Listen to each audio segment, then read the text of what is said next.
welcome back to the Paradigm Shift. My name is Wrath, and with me are Jewel and Christina.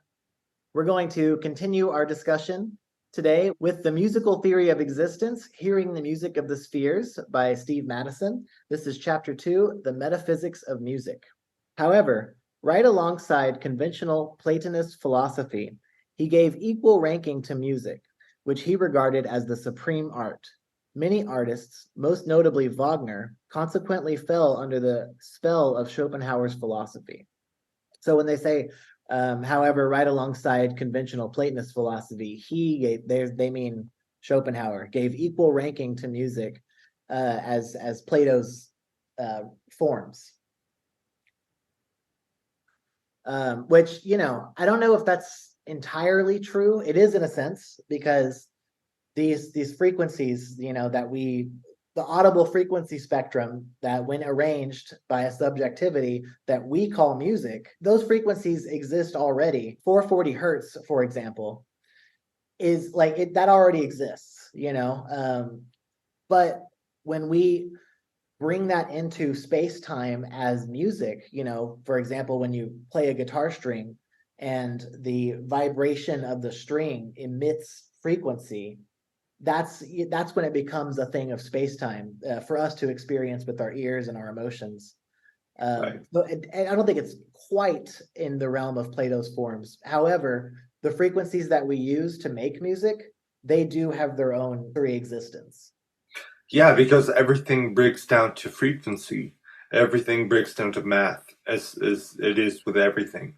So it's just really interesting to me that music it affects us differently than straight up concepts or math, doing math, any sort of like analytic math or like analytic concept would. It affects us differently than those things.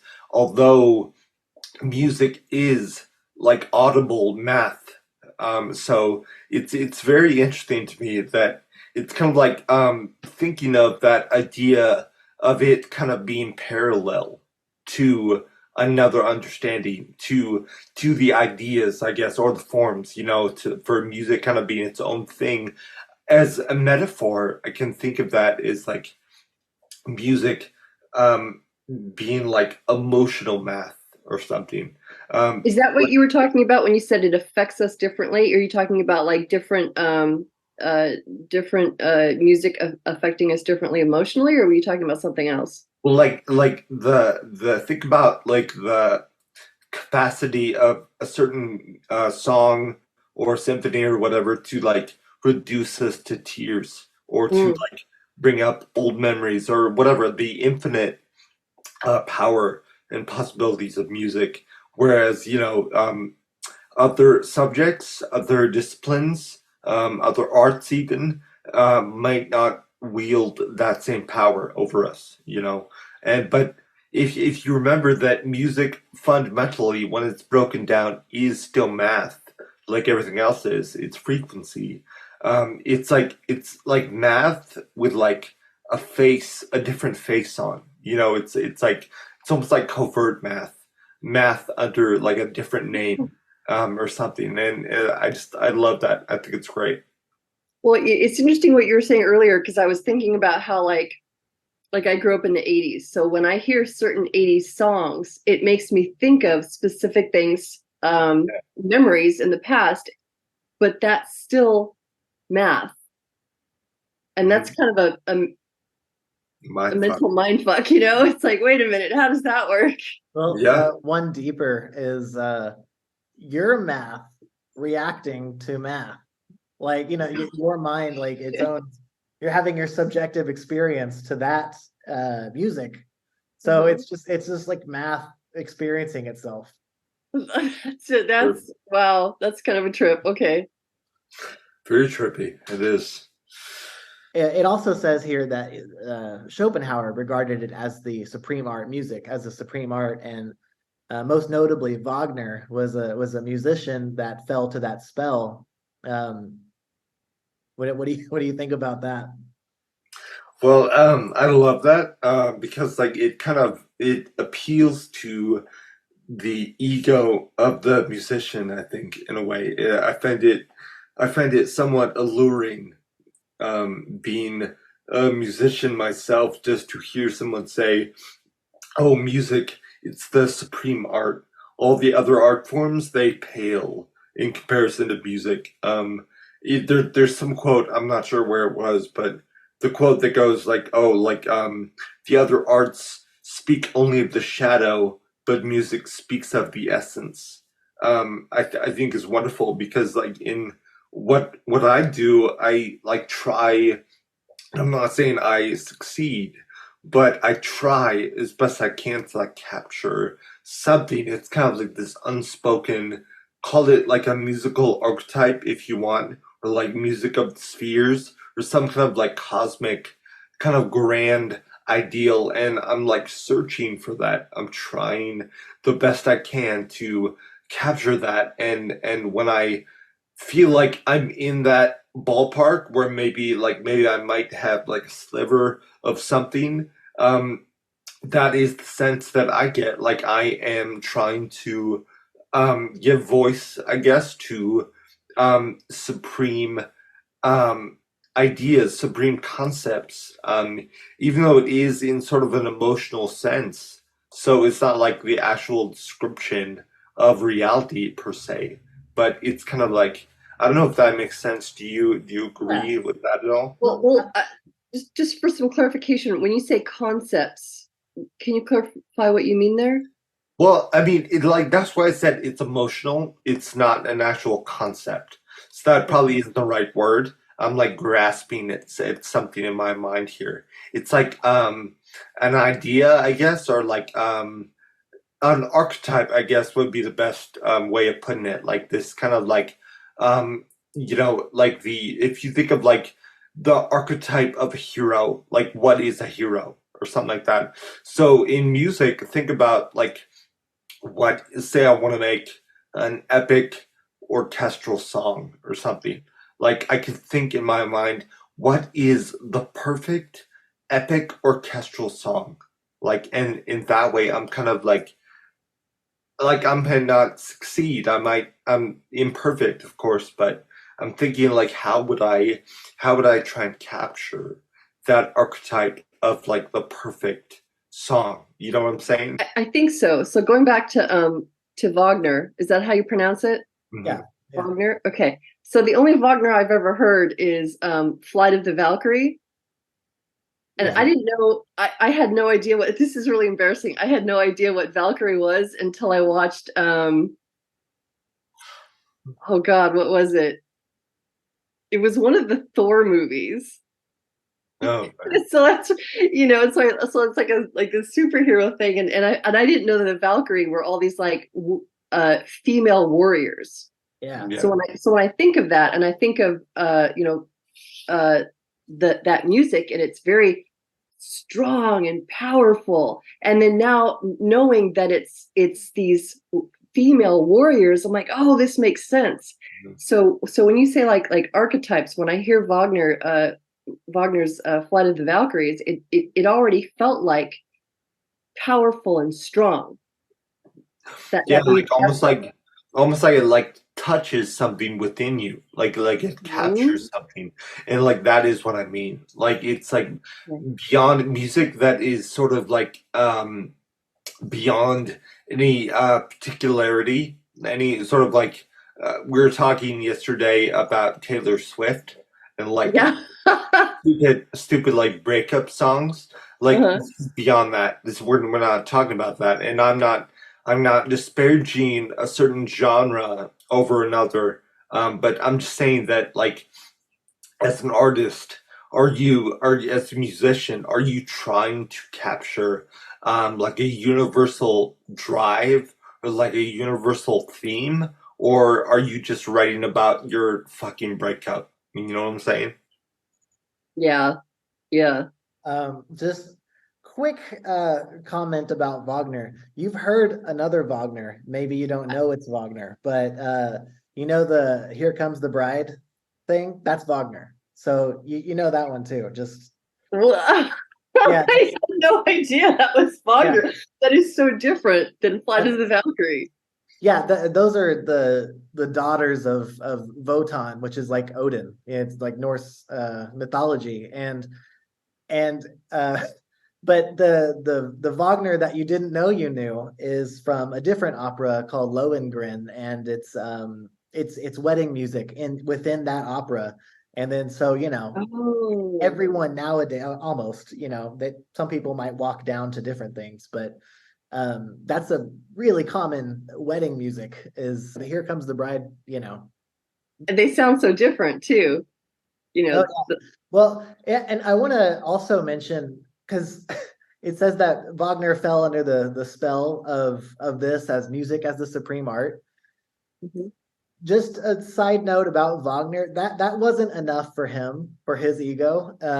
He considered, like, so see, he did opera, right? But he wouldn't even call his operas opera. He called them music dramas because he thought it was superior to opera. He thought, what the Italians were doing about, like romance and stuff, that wasn't enough. He's channeling, like, the gods, like Greek tragedies, and he wrote the libretti, which is like the script for all the opera. He did the stage design. He did, he had his hands on everything. So he called his work the Gesamtkunstwerk, which means like all-encompassing work. He, like, just music being supreme wasn't enough for him. Wagner's music was supreme over music, like in general, which is just it's kind of awesome. It's Oh my gosh. to be that bold.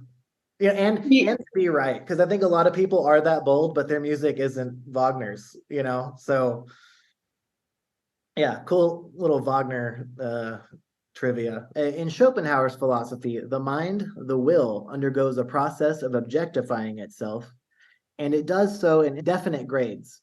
The lowest grades correspond to basic matter, and as the grades rise, the simple bodies are produced. Then complex bodies, such as those of humans, where the I'm will. sorry, can I interrupt for a minute here?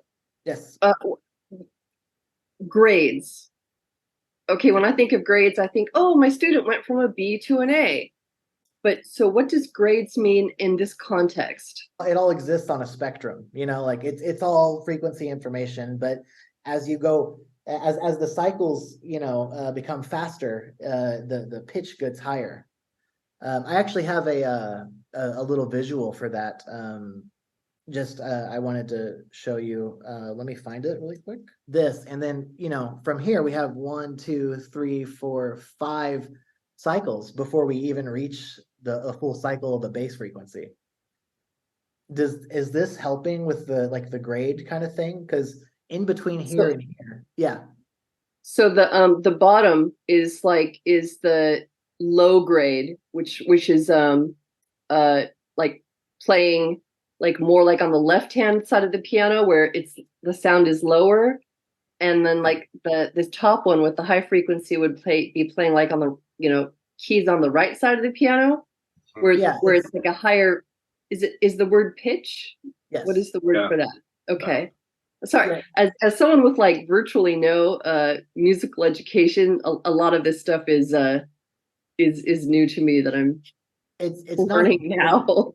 It's not a grade in the sense of quality, like a grade A. It's in the sense of gradient, like a spectrum. Okay, thank you. That helps. Yeah, awesome. As the grades rise, simple bodies are produced. Then complex bodies such as those of humans, where the will is able to express itself consciously. The wide range of music is able to track the various material gradations and the increasing ability of the will to manifest itself more individually and intentionally, culminating in human consciousness, the highest expression of will in Schopenhauer's system. Schopenhauer wrote, all the higher notes, easily mobile and sounding more quickly, are to be understood as emerging from the repercussions of the deep notes of the ground bass. And I think, Jewel, you have another music example for us to kind of illustrate this. Yes. All right, so this example right here is just a little song that you might hear anywhere, very simple, very basic.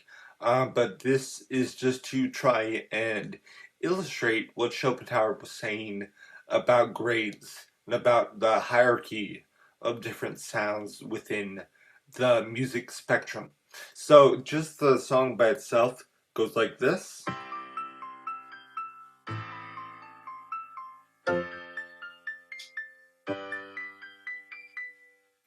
Very, very simple, very quaint, very cute, I guess you could say. Just kind of a side note here. This is actually the 1-6-4-5 progression, and that is also known as the doo-wop progression or the 50s chord What? progression. Yep. 1-6-4-5. Oh yeah. Sorry, you probably don't know. Let me show you real quick. Just a little side note here. We can take a little detour and look at this. Oh, is that a little piano on the side? Exactly. Oh, nice. I'm glad you saw that because I was going to point to that next. So if you look at it here, these are all the piano keys, right? So like you would normally see in a piano. So for Are those this, little C's there? what's that? Are those little C's there? I see them like a Yeah. C. C3, C4, C5, and those are all octaves. So like you were saying before, as you move up or down the piano, things get higher or lower sounding. That's what that means. It's like the lower you get like C3 all the way down to C2, B, C, you know what I'm saying? So it changes like that. So for this example, the scale of C major, that's it. That's all the notes in C major. So when we talk about these numbers, like the 1-6-4-5 progression, all that means is that you would count these degrees, these notes, 1, 2, 3, 4, 5, 6, 7, and then 8 is the when we start over. So there are a total of 7 notes within the scale. So all you would have to do is when we said 1, 6, 4, 5, 1, 1, C, then what is 6? That is A. Then 4 is F, and 5 is G. So very, very simplified. There are chords associated with each of those. But that is the order that you would go. So if you had like a 1-4-5 progression, you would be like that: 1 C, then 4 F, 5 G. Repeat. So does that kind of make sense? Yes, it does. Thank you.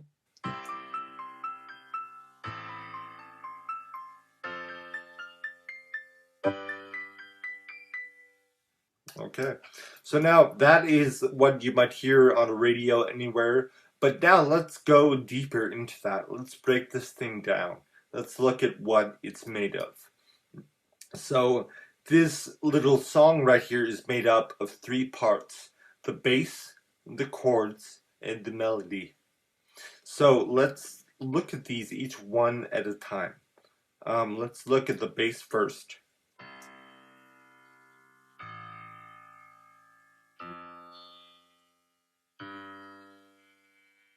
So that is the lowest of all the sounds. That is the, if you're thinking of a keyboard, that would be the farthest left to create those low sounds, those low notes. And you can think of that as sort of a solid, rock solid foundation for everything else to be built on. Do you know what I'm saying? Yeah, that's like the lower in the gradient. Yeah, correct. Okay. Can I just point out, because you said this is the doo-wop progression. That's the Beauty School Dropout. Oh, from Greece? Yeah, that's that right there. It is? Yeah. This is a doo-wop like archetype, musically speaking. Yeah. Uh-huh. Wait, so that song is doo-wop? Yeah. Oh, okay. Yeah. Have you heard you know, like Back to the Future? Have you heard where they play Earth Angel at Oh yeah. the dance? That is doo-wop as well. And I think that follows the same progression here. It might not be in the same key, but it follows the same formula here. Yeah. Uh, and like that is one of the ways that that's one of the reasons why this is known as the doo-wop progression or 50s progression, because like if you get into doo-wop, you will hear this thing again and again and again. They love this thing. They love this progression, and you can build on top of that and make it something memorable with like a like unique melody or something like that. But the core of it, the foundation is pretty much the same throughout all of doo-wop. And All right. for the record, I think Grease is a terrible movie. It's I, I That came out when I was like 10 or 11, and like we all loved it. Of course. No, but if you watch it as an adult, and I guess it's like it's good in the sense that it captures the essence of high school in like the 50s and 60s, or like, like the boys are like, oh, girls and cars, or but it's not a good, you watch it as an adult and you're like, this is a bad movie. It's not good. My father was horrified that I liked it because he's like, that's not how it was. He was a child of the 50s. let's look at the next thing first. The next stage would be chords. So we started low with bass, and now we're in the sort of mid range, and we're gonna look at what chords by themselves sound like.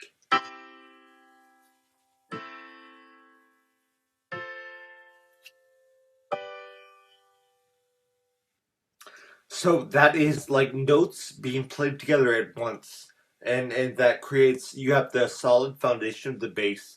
Then off of that, you can add this, which is like it adds uh uh what would you say, Nick? Like texture or like it adds like it kind of fills out Yeah. fills out the sound that you could say, right? Yeah, it adds more color to it because if you're just Yeah. playing the bass line, that's on its own, that's kind of like bare, it's Yeah. kind of just like a skeleton, like a spine, right? But this is like you're adding like meat to those bones. If Right. that Exactly. yeah. So we heard that and one more time.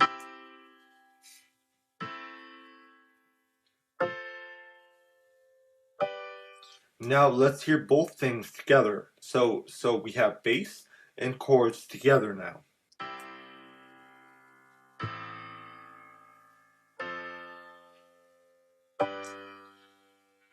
So you can probably hear that how that is like so much meatier than with just the chords. Like you have that rock solid foundation of the bass going along with it. Mhm. So now let us take a look at the final component of all this, and that is the melody.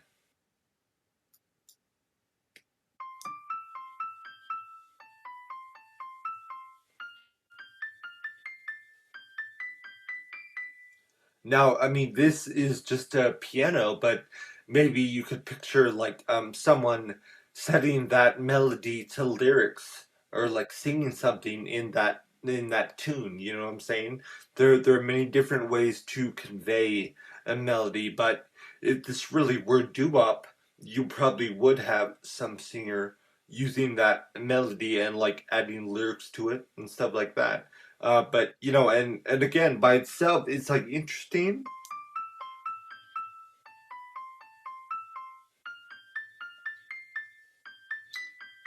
Okay, I mean it's like cute and I like it, but it's not. It's like missing something. So let us try now to add everything we've talked about so far together as one, and let us hear what this sounds like.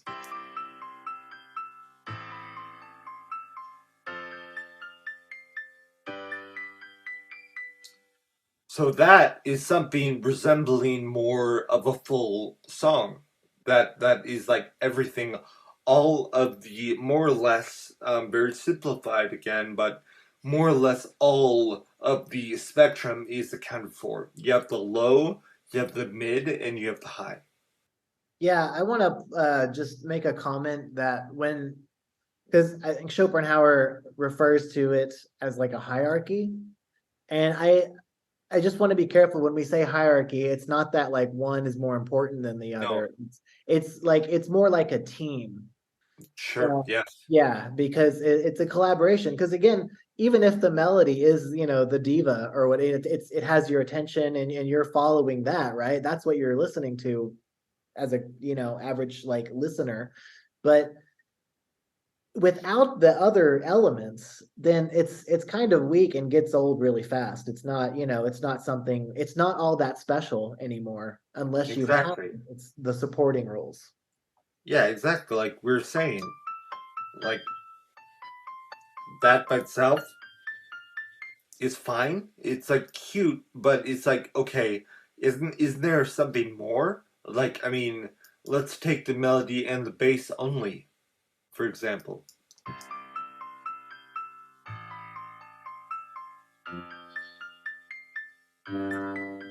That's more interesting than it was. I mean, we're getting somewhere, but like now, let's add the chords so we get the full picture, the full package.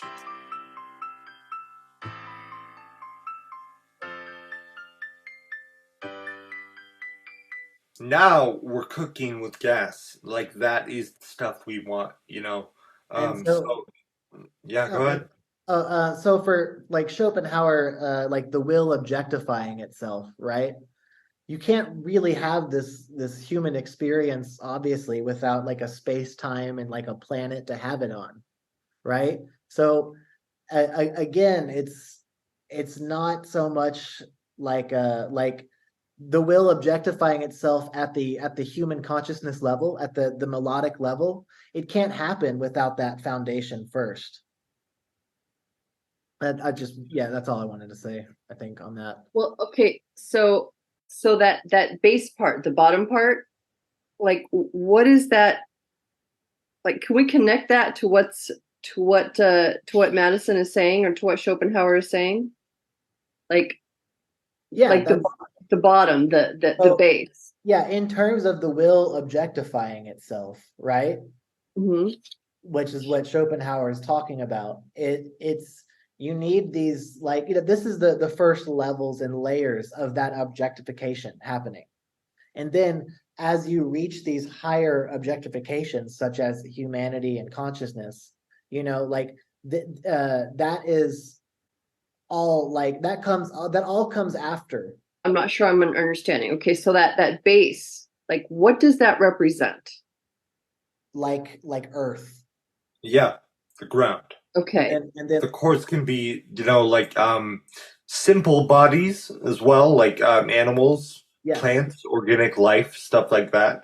Then the high stuff, the melody, Schopenhauer considered the highest expression. Like he considered that the advanced stuff. He considered that human consciousness and concepts and like high elevated thinking, stuff like that. Like the stuff we develop as humans that will make us evolve, that will take us to the next point. So I'm still a little confused about what the metaphor is. Like, is he saying, okay, the higher frequencies, like the melody, Yeah. Uh-huh. it has to do with the like human consciousness and or free will or something like that? I don't know if I'm quite getting it. Think of like again, like, okay, imagine like, the picture of like the frog turning into a human and like going through like its ape stage. That's, what I'm talking about. Like there's like a fish frog and then it turns into Oh like yeah, yeah, like crawling out of the water and then yeah, and then yeah, so like evolving. that's a gradient as well, right? Mm-hmm. So like, but before any of that can happen, there needs to be a planet, right? Okay, yeah. So we have our ground floor, that base. This is this part of the spectrum in the gradient. And then as Mm-hmm. we move this way, we start to achieve higher things like humanity. and more complex bodies, right? But this is just a metaphor, right? Yes. Well, yeah, I mean, it's a way of thinking about, you can think about music, the elements of music, as being a parallel or a metaphor for reality, for the world we live in, for like that kind of stuff. It's not saying that, okay, if I go and play a low note in music, I am like creating Earth somewhere. That's not what it's saying. It's saying that this is like a way of conceptualizing music and the properties of music. And Schopenhauer assigns identities, or like he assigns the components of music to be equivalent to things we know in reality, in the real world. Starting at the very ground, the base of everything, and moving up as we go up in frequency, as we go up in the higher sounds, we move up to the highest things we're capable of, the highest things that we're known for, like human consciousness, the things that will elevate us beyond apes, you know what I'm saying? Yeah, I'm thinking about space-time, the beginning of an eon. But when those frequencies, when those waves are, what's the right word, emitted from monads? I don't know if that's the right phrase for it. Yeah, when a monad generates the sinusoids. Yeah. Right, but the monads don't only release the lower frequencies at once. Am I overthinking it?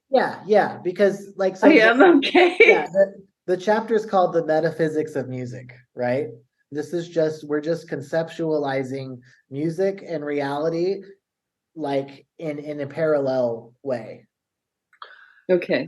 Kind of like in the other videos when we gave the example of Beethoven and the competing orchestras, like how we used a musical example to illustrate how when someone falls out of whack or is in competition with others, then the whole symphony fails because like everyone is not on the same page. So that can be a metaphor. That's a way of understanding what we need to do as human beings. We all need to get on the same page. We all need to work together to create this quote unquote vast, beautiful symphony, the human symphony. You know what I'm saying? Like we're not actually composing music. Some of us, not all of us are, but that is a way of like kind of getting the point across. That's a way of thinking about it. So it's the same thing here. It doesn't have to be literal, exact. It's just a way of thinking about it. That's all. I think I am trying to connect it too much to like the analytical math instead of just using it as a metaphor. It's not, in the way that you said, like reading the God equation and Mike Hockney is, you're looking at some real math there, like hardcore functions and things. But this book is just using music as an analogy. So it's picture thinking, really. Yeah. Yeah. Okay, well, this wraps up our discussion on the metaphysics of music, chapter 2, and the musical theory of existence, hearing the music of the spheres by Steve Madison. Thank you so much for coming and tuning in and hanging out with us this week. We'll see you next week, and have a great day. And like and subscribe, and let us know what you think in the comments. Thank you. Bye. Bye.